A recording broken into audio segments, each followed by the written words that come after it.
A Case of Eavesdropping by Algernon Blackwood. Jim Shorthouse was the sort of fellow who always made a mess of things. Everything with which his hands or mind came into contact issued from such contact in an unqualified and irremediable state of mess. His college days were a mess. He was twice rusticated. His school days were a mess. He went to half a dozen, each passing him on to the next with a worse character and in a more developed state of mess. His early boyhood was a sort of mess that copybooks and dictionaries spell with a big M, and his babyhood, was the embodiment of howling, yowling, screaming mess. At the age of 40, however, there came a change in his troubled life, when he met a girl with $500,000 in her own right, who consented to marry him, and who very soon succeeded in reducing his most messy existence into a state of comparative order and system. Certain incidents, important and otherwise, of Jim's life would never have come to be told here, but for the fact that in getting into his messes and out of them again, he succeeded in drawing himself into the atmosphere of peculiar circumstances and strange happenings. He attracted to his path the curious adventures of life as unfailingly as meat attracts flies and jam wasps. It is to the meat and jam of his life, so to speak, that he owes his experiences. His afterlife was all pudding, which attracts nothing but greedy children. With marriage, the interests of his life ceased for all but one person, and his path became regular as the sun's instead of erratic as a comet's. The first experience in order of time that he related to me shows that somewhere latent behind his disarranged nervous system there lay psychic perceptions of an uncommon order. At the age of 22, I think after his second rustication, his father's purse and patience had equally given out, and Jim found himself stranded high and dry in a large American city. High and dry, and the only clothes that had no holes in them safely in the keeping of his uncle's wardrobe. Careful reflection on a bench in one of the city parks led him to the conclusion that the only thing to do was to persuade the city editor of one of the daily journals that he possessed an observant mind and a ready pen, and that he could do good work for your paper, sir, as a reporter. This then he did, standing at a most unnatural angle between the editor and the window to conceal the whereabouts of the holes. "Guess we'll have to give you a week's trial," said the editor, who, ever on the lookout for good chance material, took on shoals of men in that way and retained on the average one man per shoal. Anyhow, it gave Jim Shorthouse the wherewithal to sew up the holes and relieve his uncle's wardrobe of its burden. Then he went to find living quarters, and in this proceeding his unique characteristics, already refined to what theosophists would call his karma, began unmistakably to assert themselves, for it was in the house he eventually selected that this sad tale took place. There are no diggings in American cities. The alternatives for small incomes are grim enough: rooms in a boarding house where meals are served, or in a room house where no meals are served, not even breakfast. Rich people live in palaces, of course, but Jim had nothing to do with such like. His horizon was bounded by boarding houses and room houses, and owing to the necessary irregularity of his meals and hours, he took the latter.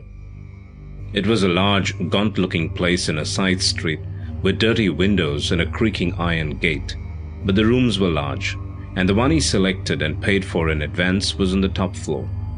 The landlady looked gaunt and dusty as the house, and quite as old. Her eyes were green and faded, and her features large. "Well," she twanged with her electrifying western drawl, "that's a room if you like it, and that's the price I said. Now, if you want it, why, just say so, and if you don't, why, it don't hurt me any." Jim wanted to shake her, but he feared the clouds of long-accumulated dust in her clothes, and as the price and size of the room suited him, he decided to take it.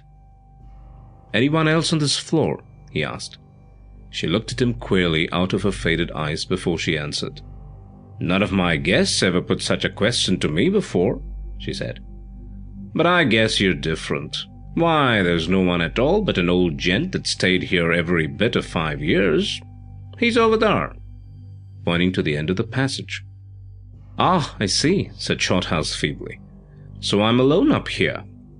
"Reckon you are pretty near," she twanged out, ending the conversation abruptly by turning her back on her new guest and going slowly and deliberately downstairs. The newspaper work kept Shorthouse out most of the night. 3 times a week he got home at 1 a.m. and 3 times at 3 a.m. The room proved comfortable enough, and he paid for a second week. His unusual hours had so far prevented his meeting any inmates of the house, and not a sound had been heard from the old gent who shared the floor with him. It seemed a very quiet home. One night, about the middle of the second week, he came home tired after a long day's work. The lamp that usually stood all night in the hall had burned itself out, and he had to stumble upstairs in the dark. He made considerable noise in doing so, but nobody seemed to be disturbed. The whole house was utterly quiet, and probably everybody was asleep. There were no lights under any of the doors. All was in darkness.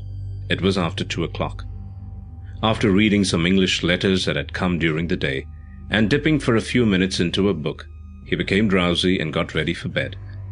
Just as he was about to get in between the sheets, he stopped for a moment and listened. There rose in the night, as he did so, the sound of steps somewhere in the house below. Listening attentively, he heard that it was somebody coming upstairs, a heavy tread, and the owner taking no pains to step quietly. On it came, up the stairs, tramp, tramp, tramp, evidently the tread of a big man, and one in something of a hurry. At once thoughts connected somehow with fire and police flashed through Jim's brain. But there were no sounds of voices with the steps, and he reflected in the same moment that it could only be the old gentleman keeping late hours and tumbling upstairs in the darkness. He was in the act of turning out the gas and stepping into bed, when the house resumed its former stillness by the footsteps suddenly coming to a dead stop immediately outside his own room. With his hand on the gas, Shorthouse paused a moment before turning it out to see if the steps would go on again, when he was startled by a loud knocking on his door.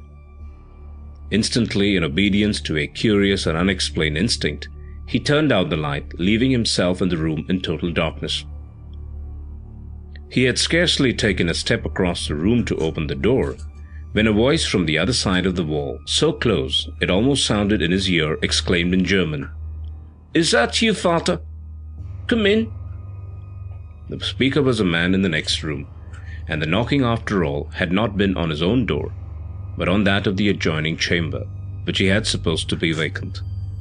Almost before the man in the passage had time to answer in German, "Let me in at once," Jim heard someone cross the floor and unlock the door. Then it was slammed to with a bang, and there was audible the sound of footsteps about the room, and of chairs being drawn up to a table and knocking against furniture on the way. The men seemed wholly regardless of their neighbors' comfort, for they made noise enough to waken the dead. "Serves me right for taking a room in such a cheap hole," reflected Jim in the darkness. "I wonder whom she's let the room to." The 2 rooms, the landlady had told him, were originally one. She had put up a thin partition, just a row of boards, to increase her income. The doors were adjacent and only separated by the massive upright beam between them. When one was opened or shut, the other rattled. With utter indifference to the comfort of the other sleepers in the house, the 2 Germans had meanwhile commenced to talk both at once and at the top of their voices. They talked emphatically, even angrily. The words "Vater" and "Otto" were freely used.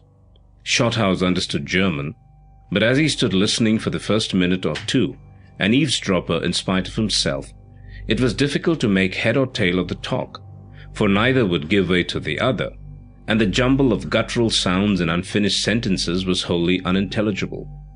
Then, very suddenly, both voices dropped together, and after a moment's pause, the deep tones of one of them, who seemed to be the father, said with the utmost distinctness, "You mean, Otto, that you refused to get it?" There was a sound of someone shuffling in the chair before the answer came. "I mean that I don't know how to get it. It is so much, Vater. It is too much. A part of it." "A part of it," cried the other with an angry oath. "A part of it. When ruin and disgrace are already in the house, it's worse than useless. If you can get half, you can get all, you wretched fool. Half measures only damn all concerned." "You told me last time," began the other firmly, but was not allowed to finish. A succession of horrible oaths drowned his sentence, and the father went on in a voice vibrating with anger. "You know she will give you anything. You have only been married a few months. If you ask and give a plausible reason, you can get all we want and more. You can ask it temporarily. All will be paid back. It will re-establish the firm, and she will never know what was done with it. With that amount, Otto, you know I can recoup all these terrible losses, and in less than a year it will be repaid. All will be repaid. But without it, you must get it, Otto. Hear me, you must. Am I to be arrested for that misuse of trust money? Is our honored name to be cursed and spat on?" The old man choked and stammered in his anger and desperation. Shorthouse stood shivering in the darkness and listening in spite of himself. The conversation had carried him along with it, and he had been for some reason afraid to let his neighborhood be known. But at this point he realized that he had listened too long, and that he must inform the two men that they could be overheard to every single syllable. So he coughed loudly, and at the same time rattled the handle of his door. It seemed to have no effect, for the voices continued just as loudly as before, the son protesting and the father growing more and more angry. He coughed again, persistently, and also contrived purposely in the darkness to tumble against the partition, feeling the thin boards yield easily under his weight, and making a considerable noise in doing so. But the voices went on unconcernedly, and louder than ever. Could it be possible that they had not heard? By this time Jim was more concerned about his own sleep than the morality of overhearing the private scandals of his neighbors, and he went out into the passage and knocked smartly at their door. Instantly, as if by magic, the sound ceased. Everything dropped into utter silence. There was no light under the door, and not a whisper could be heard within. He knocked again, but received no answer. "Gentlemen," he began at length, with his lips close to the keyhole and in German, "please do not talk so loud. I can overhear all you say in the next room. Besides, it is very late, and I wish to sleep." He paused and listened, but no answer was forthcoming. He turned the handle and found the door was locked. Not a sound broke the stillness of the night except the faint swish of the wind over the skylight and the creaking of a board here and there in the house below. The cold air of a very early morning crept down the passage and made him shiver. The silence of the house began to impress him disagreeably. He looked behind him and about him, hoping and yet fearing that something would break the stillness. The voices still seemed to ring on in his ears. But that sudden silence, when he knocked at the door, affected him far more unpleasantly than the voices, and put strange thoughts in his brain, thoughts he did not like or approve. Moving stealthily from the door, he peered over the banisters into the space below. It was like a deep vault that might conceal in its shadows anything that was not good. It was not difficult to fancy he saw an indistinct moving to and fro below him. Was that a figure sitting on the stairs peering up obliquely at him out of hideous eyes? Was that a sound of whispering and shuffling down there in the dark halls and forsaken landings? Was it something more than the inarticulate murmur of the night? The wind made an effort overhead, singing over the skylight, and the door behind him rattled and made him start. He turned to go back to his room, and the draught closed the door slowly in his face, as if there was someone pressing against it from the other side. When he pushed it open and went in, 100 shadowy forms seemed to dart swiftly and silently back to their corners and hiding places. But in the adjoining room the sounds had entirely ceased, and Shorthouse soon crept into bed and left the house with its inmates waking or sleeping to take care of themselves while he entered the region of dreams and silence. Next day, strong in the common sense that the sunlight brings, he determined to lodge a complaint against the noisy occupants of the next room, and made the landlady request them to modify their voices at such late hours of the night and morning. But it so happened that she was not to be seen that day, and when he returned from the office at midnight, it was, of course, too late. Looking under the door as he came up to bed, he noticed that there was no light, and concluded that the Germans were not in. So much the better. He went to the door, He went to sleep about 1 o'clock, fully decided that if they came up later and woke him with their horrible noise, he would not rest till he had roused the landlady and made her reprove them with that authoritative twang in which every word was like the lash of a metallic whip. However, there proved to be no need for such drastic measures, for Shorthouse slumbered peacefully all night, and his dreams, chiefly of the fields of grain and flocks of sheep on the faraway farms of his father's estate, were permitted to run their fanciful course unbroken. 2 nights later, however, when he came home tired out after a difficult day and wet and blown about by one of the wickedest storms he had ever seen, his dreams, always of the fields and sheep, were not destined to be so undisturbed. He had already dozed off in that delicious glow that follows the removal of wet clothes and the immediate struggling under warm blankets, when his consciousness, hovering on the borderland between sleep and waking, was vaguely troubled by the sound that rose indistinctly from the depths of the house, and, between the gusts of wind and rain, reached his ears with an accompanying sense of uneasiness and discomfort. It rose on the night air with some pretense of regularity, dying away again in the roar of the wind to reassert itself distantly in the deep, brief hushes of the storm. For a few minutes, Jim's dreams were colored only, tinged, as it were, by this impression of fear approaching from somewhere insensibly upon him. His consciousness at first refused to be drawn back from that enchanted region where it had wandered, and he did not immediately awaken. But the nature of his dreams changed unpleasantly. He saw the sheep suddenly run huddled together, as though frightened by the neighborhood of an enemy, while the fields of waving corn became agitated, as though some monster were moving uncouthly among the crowded stalks. The sky grew dark, and in his dream an awful sound came somewhere from the clouds. It was in reality the sound downstairs growing more distinct. Shorthouse shifted uneasily across the bed with something like a groan of distress. The next minute he awoke and found himself sitting straight up in bed, listening. Was it a nightmare? Had he been dreaming evil dreams, that his flesh crawled and the hair stirred on his head? The room was dark and silent, but outside the wind howled dismally and drove the rain with repeated assaults against the rattling windows. How nice it would be, the thought flashed through his mind, if all winds like the west wind went down with the sun. They made such fiendish noises at night, like the crying of angry voices. In the daytime they had such a different sound. If only— Hark! It was no dream after all, for the sound was momentarily growing louder, and its cause was coming up the stairs.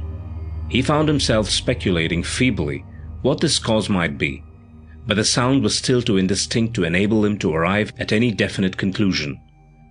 The voice of a church clock striking 2 made itself heard above the wind. It was just about the hour when the Germans had commenced their performance 3 nights before. Shorthouse made up his mind that if they began it again, he would not put up with it for very long. Yet he was already horribly conscious of the difficulty he would have of getting out of bed. The clothes were so warm and comforting against his back. The sound, still steadily coming nearer, had by this time become differentiated from the confused clamor of the elements, and had resolved itself into the footsteps of 1 or more persons. The Germans, hang 'em, thought Jim. But what on earth is the matter with me? I never felt so queer in my life. He was trembling all over, and felt as cold as though he were in a freezing atmosphere. His nerves were steady enough, and he felt no diminution of physical courage. But he was conscious of a curious sense of malaise and trepidation, such as even the most vigorous men have been known to experience when in the first grip of some horrible and deadly disease. As the footsteps approached, this feeling of weakness increased. He felt a strange lassitude creeping over him, a sort of exhaustion, accompanied by a growing numbness in the extremities, and a sensation of dreaminess in the head, as if perhaps the consciousness were leaving its accustomed seat in the brain and preparing to act on another plane. Yet, strange to say, as the vitality was slowly withdrawn from his body, his senses seemed to grow more acute. Meanwhile the steps were already on the landing at the top of the stairs, and Shorthouse, still sitting upright in bed, heard a heavy body brush past his door and along the wall outside. Almost immediately afterwards, the loud knocking of someone's knuckles on the door of the adjoining room. Instantly, though so far not a sound had proceeded from within, He heard through the thin partition a chair pushed back and a man quickly across the floor and opened the door. "Ah, it's you," he heard in the son's voice. Had the fellow then been sitting silently in there all this time, waiting for his father's arrival? To Shorthouse it came not as a pleasant reflection by any means. There was no answer to this dubious greeting, but the door was closed quickly, and then there was a sound as if a bag or parcel had been thrown on a wooden table and had slid some distance across it before stopping. "What's that?" asked the son, with anxiety in his tone. "You may know before I go," returned the other gruffly. Indeed, his voice was more than gruff. It betrayed ill-suppressed passion.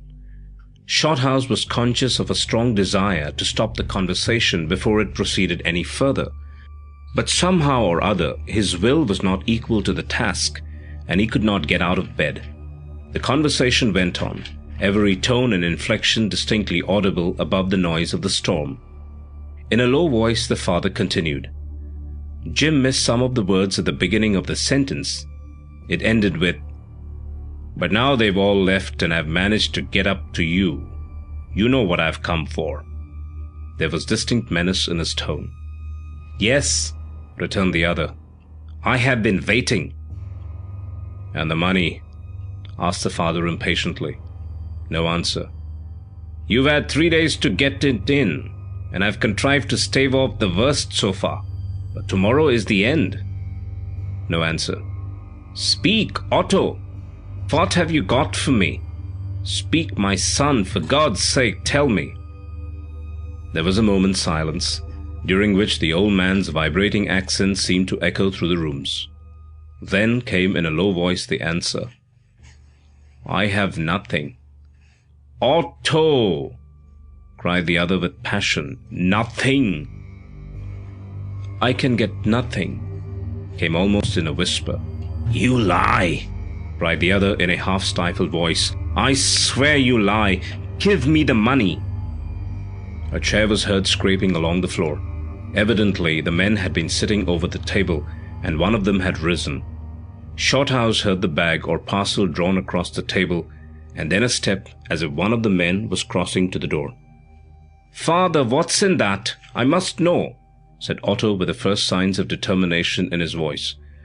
There must have been an effort on the son's part to gain possession of the parcel in question, and on the father's to retain it, for between them it fell to the ground. A curious rattle followed its contact with the floor. Instantly, there were sounds of a scuffle.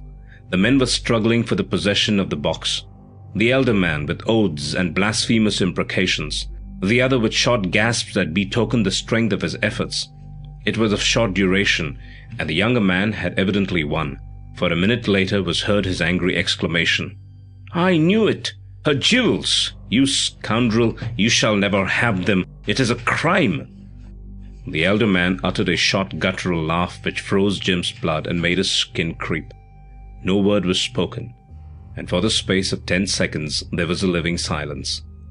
Then the air trembled with the sound of a thud, followed immediately by a groan and the crash of a heavy body falling over onto the table. A second later, there was a lurching from the table onto the floor and against the partition that separated the rooms. The bed quivered an instant at the shock, but the unholy spell was lifted from his soul, and Jim Shorthouse sprang out of bed and across the floor in a single bound. He knew that ghastly murder had been done, a murder by a father of his son. With shaking fingers but a determined heart, he lit the gas, and the first thing in which his eyes corroborated the evidence of his years was the horrifying detail that the lower portion of the partition bulged unnaturally into his own room. The glaring paper with which it was covered had cracked under the tension, and the boards beneath it bent inwards towards him. What hideous load was behind them, he shuddered to think. All this he saw in less than a second. Since the final lurch against the wall, not a sound had proceeded from the room, not even a groan or a footstep. All was still but the howl of the wind, which to his ears had in it a note of triumphant horror. Shorthouse was in the act of leaving the room to rouse the house and send for the police. In fact, his hand was already on the doorknob when something in the room arrested his attention. Out of the corner of his eyes, he thought he caught sight of something moving. He was sure of it, and turning his eyes in the direction, he found he was not mistaken. Something was creeping slowly towards him along the floor. It was something dark and serpentine in shape, and it came from the place where the partition bulged. He stooped down to examine it with feelings of intense horror and repugnance, and he discovered that it was moving toward him from the other side of the wall. His eyes were fascinated, and for the moment he was unable to move. Silently, slowly, from side to side, like a thick worm, it crawled forward into the room beneath his frightened eyes, until at length he could stand it no longer, and stretched out his arm to touch it. But at the instant of contact, he withdrew his hand with a suppressed scream. It was sluggish, and it was warm, and he saw that his fingers were stained with living crimson. A second more, and Shorthouse was out in the passage with his hand on the door of the next room. It was locked. He plunged forward with all his weight against it, and the lock giving way, he fell headlong into a room that was pitch dark and very cold. In a moment he was on his feet again and trying to penetrate the blackness. Not a sound, not a movement, not even the sense of a presence. It was empty, miserably empty. Across the room he could trace the outline of a window, with rain streaming down the outside, and the blurred lights of the city beyond. But the room was empty, appallingly empty, and so still. He stood there, cold as ice, staring, shivering, listening. Suddenly there was a step behind him, and a light flashed into the room, and when he turned quickly with his arm up as if to ward off a terrific blow, he found himself face to face with the landlady. Instantly the reaction began to set in. It was nearly 3 o'clock in the morning, and he was standing there with bare feet and striped pajamas in a small room, which in the merciful light he perceived to be absolutely empty, carpetless, and without a stick of furniture, or even a window blind. There he stood, staring at the disagreeable landlady. And there she stood too, staring and silent, in a black wrapper, her head almost bald, her face white as chalk, shading a sputtering candle with one bony hand, and peering over it at him with her blinking green eyes. She looked positively hideous. "Wow," she drawled at length. "I heard you right enough. Guess you couldn't sleep? Or just prowling around a bit, is that it?" The empty room, the absence of all traces of the recent tragedy, the silence, the hour, his striped pajamas and bare feet, everything together combined to deprive him momentarily of speech. He stared at her blankly, without a word. "Well?" clanked the awful voice. "My dear woman," he burst out finally, "there's been something awful." So far his desperation took him, but no further. He positively stuck at the substantive. "Oh, there has been nothing," she said slowly, still peering at him. "I reckon you've only seen and heard what the others did. I never can keep folks on this floor long. Most of them catch on sooner or later, that is, the ones that's kind of quick and sensitive. Only you being an Englishman, I thought you wouldn't mind. Nothing really happens, it's only thinking like." Shorthouse was beside himself. He felt ready to pick her up and drop her over the banisters, candle and all. "Look there," he said, pointing at her within an inch of her blinking eyes with the fingers that had touched the oozing blood. "Look there, my good woman. Is that only thinking?" She stared a minute, as if not knowing what he meant. "I guess so," she said at length. He followed her eyes, and to his amazement saw that his fingers were as white as usual, and quite free from the awful stain that had been there 10 minutes before. There was no sign of blood. No amount of staring could bring it back. Had he gone out of his mind? Had his eyes and ears played such tricks with him? Had his senses become false and perverted? He dashed past the landlady out into the passage and gained his own room in a couple of strides. Whew! The partition no longer bulged. The paper was not torn. There was no creeping, crawling thing on the faded old carpet. "It's all over now," drawled the metallic voice behind him. "I'm going to bed again." He turned and saw the landlady slowly going downstairs again, still shading the candle with her hand and peering up at him from time to time as she moved. a black, ugly, unwholesome object, he thought, as she disappeared into the darkness below, and the last flicker of her candle threw a queer-shaped shadow along the wall and over the ceiling. Without hesitating a moment, Shorthouse threw himself into his clothes and went out of the house. He preferred the storm to the horrors of that top floor, and he walked the streets till daylight. In the evening, he told the landlady he would leave the next day, in spite of her assurance that nothing more would happen. "It never comes back," she said. "That is, not after he's killed." Shorthouse gasped. "You gave me a lot for my money," he growled. "Well, it on my show," she drawled. "I'm no spirit medium. You take chances. Some'll sleep right along and never hear nothing. Others, like yourself, are different and get the whole thing." "Who's the old gentleman? Does he hear it?" asked Jim. "There's no old gentleman at all," she answered coolly. "I just told you that to make you feel easy, like in case you did hear anything. You were all alone on the floor. Say now," she went on, after a pause in which Shorthouse could think of nothing to say but unpublishable things. "Say now, do tell. Do you feel sort of cold when the show was on, sort of tired and weak, I mean, as if you might be going to die?" "How can I say?" he answered savagely. "What I felt, God only knows."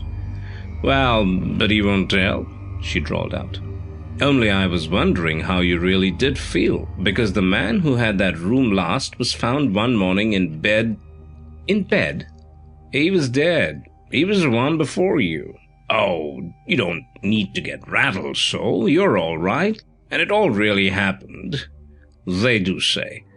This house used to be a private residence of some 25 years ago, and a German family of the name Steinhardt lived here. They had a big business in Wall Street and stood way up in things." "Ah," said her listener.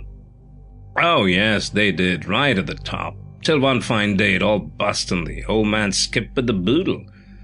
"Skipped with the boodle?" "That's so," she said.